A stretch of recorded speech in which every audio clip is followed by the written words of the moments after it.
Hey everybody, this is Yanni Collins and welcome back to Oz Living, where we bring you the top movers and shakers in the blockchain space. And joining me now is Henry Wang. He's the founder and CEO of SmartMesh.io, a blockchain-based underlying protocol of the Internet of Things. So Henry, thank you so much for joining me. Thank you for having me here. So Henry, let's start about your company. Tell us all about SmartMesh and also a little bit about your background. Yeah, so I'm the founder of the SmartMesh, and I pursued my PhD in the Department of Physics and Astronomy in Northwestern in 1999. And later I transferred to Washington University in St. Louis and pursued my PhD in computer science. And the founding father, Lick Leiter, actually graduated from the Washington University in St. Louis. And he proposed like intergalactic social network back in 1962, and now the internet is centralized, right? So we're trying to decentralize the internet. That's why I started SmartMesh, because mesh network is the most decentralized network. Okay. But with the blockchain, we have a value layer to make it a value internet. Mm-hmm. So it's different from the information internet built by the founding fathers. Okay. So SmartMesh is building the value internet. Okay. So it's started in 2017. Okay, wow. Incorporated in Singapore. Yeah. Okay, so can you differentiate with us the information internet? Is that correct? Yeah. And with the internet that you are actually providing? Yeah. So that's we call traditional internet the information internet, and we call the internet we are trying to build called value internet. So what is the difference? So the difference is like in information internet, and we have a switching mode called a packet switching. It was defined by the founding father called Klein Rock, who graduated from MIT and sent out the first packet for the internet in UCLA. Okay, so packet switching means like the packet can through the route and in different passes. Mm-hmm. So it's not like a circuit switching. The first generation is circuit switching. Okay. So when we communicate, we have to have a dedicated physical line. Okay. That's called like circuit switching. So packet switching actually contributes the most to the information internet. Mm-hmm. So when I send a packet to reach you, I can through different paths. Okay. So that's the start origination of the TCP/IP network. Okay, but for the information internet, so only information, only data is transmitted. So they cannot transmit like a value. Mm-hmm. Therefore, whoever built the billing functionality will take control of the internet. For example, carriers, right? Carriers take control of the internet building. Mm-hmm. And Facebook, Twitter, they take control of users' data, right? So that's why internet is more and more centralized. Yeah, so that's for the information internet. Okay. So, the inventor of the World Wide Web, the protocol, called Tim Berners-Lee, and he's always thinking about trying to decentralize our internet. And this is way back. This is way back, like even like 2004 or something. Okay, and actually he proposed the semantic web in 1998, as early as 1998, because he was the inventor for the World Wide Web. So he understands the trouble he has made, okay? But it's not his fault, because in those years, it's very hard to build something like for 20 years later, right?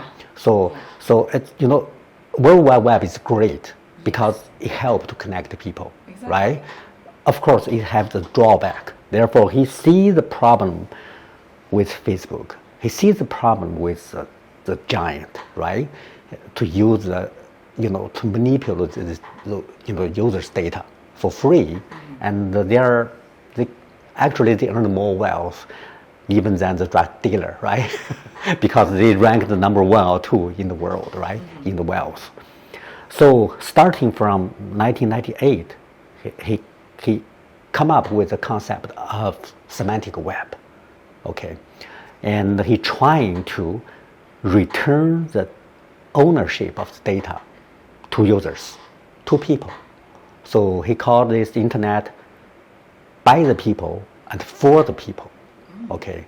And in year of 2003, actually, I coined the terminology of Web 3.0. Wow. And it's coincidentally, but maybe inevitably, right? And I also called it semantic web. Yes. Because it's dealing some languages for one person, for make it global. So I call it one world, one web. It's Web 3.0. Okay. And you coined it around like 2003. Yeah, 03. And 3 years later, I'm so happy that the Tim Berners-Lee, right, the founding father for World Wide Web, adopted this concept, adopted Web 3.0, and he's using Web 3.0 replacing semantic web, right? Because semantic web, there's a lot of misunderstanding about semantic web. People are thinking, okay, it's only about translation of language, right? Semantic. But actually, the real meaning behind semantic web is just Web 3.0. Return data ownership and sovereignty to users and keep full privacy for users. And also, there's a very important one called the dissemination. What does that mean? That means user can bring their data to all applications and with full privacy protection. So they own the data, but they can bring to any applications. So it's amazing. And this article was published in 2008 by Tim Berners-Lee himself. So that's the history about Web 3.0. It's not like defined by Gavin Wood in 2014. No, it's defined clearly and in 2008, and the terminology was coined in 2003. So it's most important concept, in internet history, because it represents the value internet.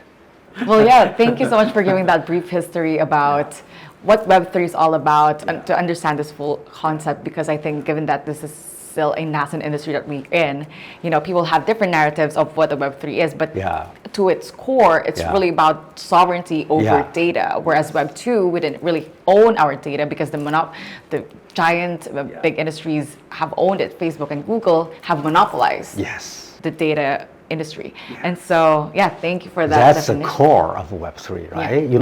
99.9% of those people in Web3, they don't understand this part. They thought they issued an NFT and a utility token. They are doing Web3, but it's actually not, right? So Web3 is very difficult because you need to return data ownership to users. That's a very difficult architecture to realize that, right? Yeah, so. Okay, let's move on to your company, SmartMesh. Tell me, what are the latest news and developments that are coming from your project, and also what advancements are you most excited about? Yeah, so, we just talk about difference of the information internet to the value internet, right? So value internet means we can transmit values, right?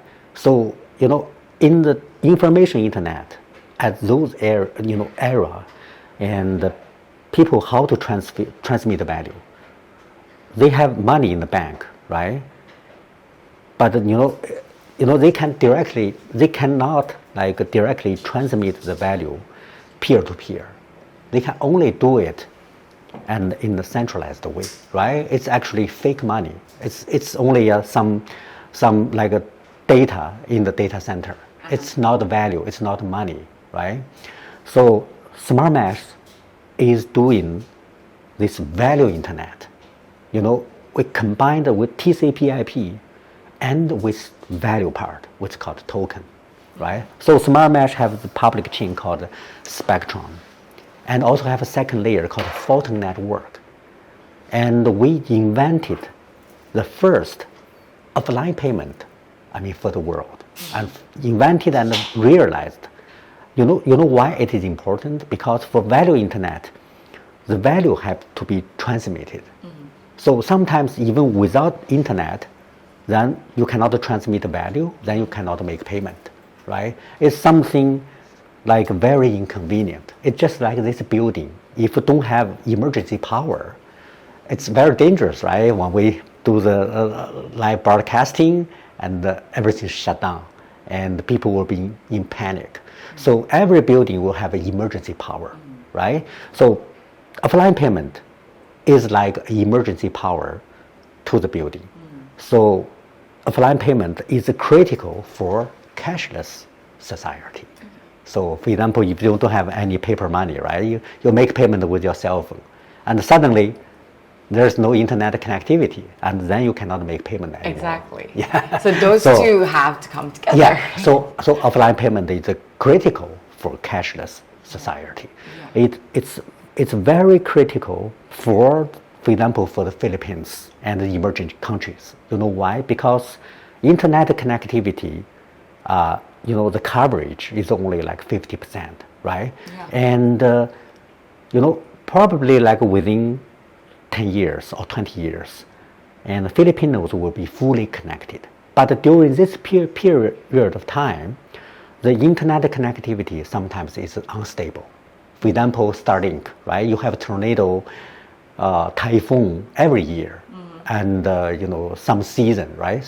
So at that time, the LEO, low Earth orbit satellites, will be blocked by the cloud. Yeah. There's no communications on those islands, so people cannot make payment anymore, right? They have to use their like paper coin. And so how are you solving this part?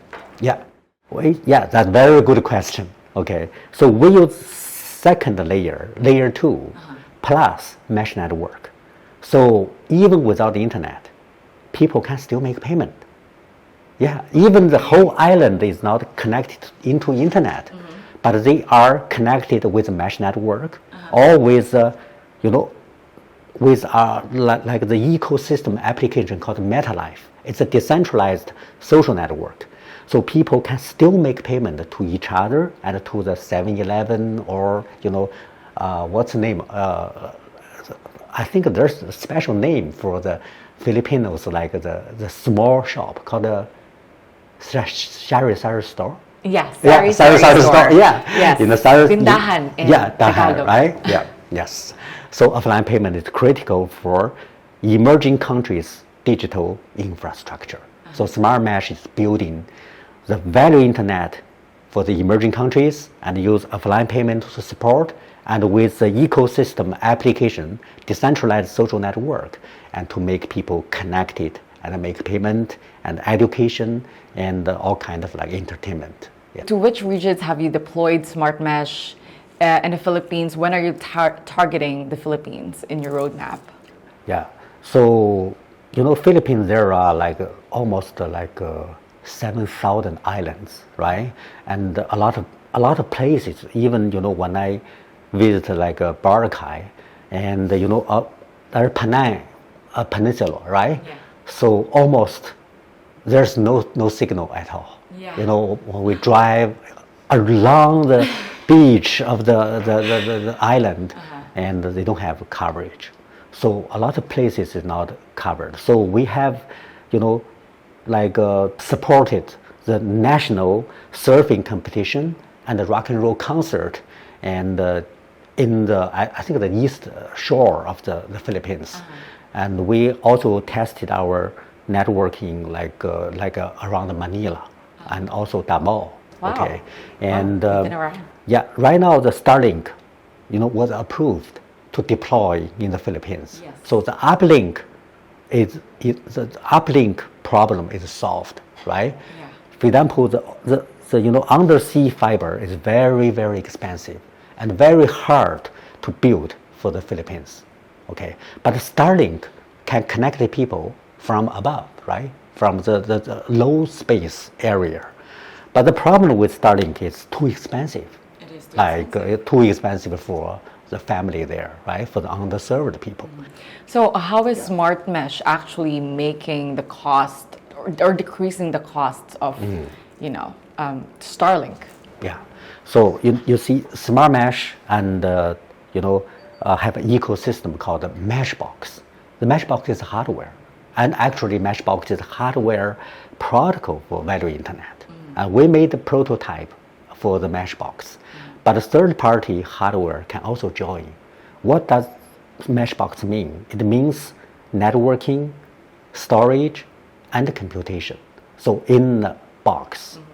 And this box can connect to each other to form a mesh network. So even without the internet, the mesh network is fully connected. So people with MetaLife, they can just use MetaLife as social network the same way as Facebook and Twitter without even internet. The whole island can communicate in this way. But with Starlink, uplink into the internet, the whole village will share the bandwidth of the Starlink, so they can all connect it into the internet. Okay. So that's why, SmartMesh can make the Starlink affordable to the villages there. Amazing. And so that is your mission, to connect the unconnected.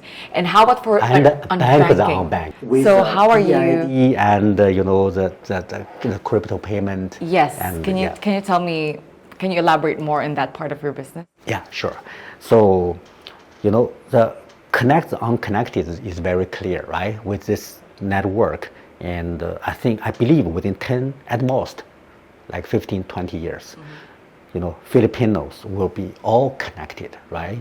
They have very hard time in the past for remittance, right? So many, Filipinos are working around the world, right? But it's very hard and very expensive for them to do remittance back home. And that is what kind of like crypto is actually, Yeah, crypto doesn't work without internet, right? Yes. So they have to take a boat and to a nearby like a city, right? Yeah. And then they go to the like a bank or whatever to get the money out, and then take a boat back home, right? Because they don't have internet, and so the unconnected are fully connected, and they will also have DID, and also have SBT, soul bound token, in their MetaLife. That's a social network, and for them to use. So remittance they can directly and received, and through the MetaLife. So they will have they don't need a bank office there, but they will have their bank, right, in their Web3 applications. So that means the bank is unbanked. Okay. Previously, we also worked with some bank and in the Philippines, and try to deploy the mesh network for the bank to cover more people. But unfortunately, the COVID-19 broke out. We have to wait. So next year, I'm expecting this deployment of value internet and Web3 for the Philippines. Well, Philippines, may 90% sure be the birthplace for the value internet and Web3. The massive adoption, I believe, will start from the Philippines. Why do you think that is? Yeah, so the reason behind it is, first, all this advanced technology, which is going to disrupt the internet, will occur in edge, in the emerging countries, not the most developed country. For example, PC internet developed by the United States, right? So that's why, the mobile internet will not be, deployed in large scale first in the United States. China, that took in advance, right? Because China is compared to United States in like around like early 20s, is more backward. It's a developing countries, right? People don't have PC, so they don't have PC internet, but they have cell phone. So mobile internet was developed in China, so later surpassed United States. But for China, the mobile internet is fully connected. And Chinese don't have the pinpoint of connectivity. And they can easily make payment with WeChat and Alipay. So they don't think crypto is important.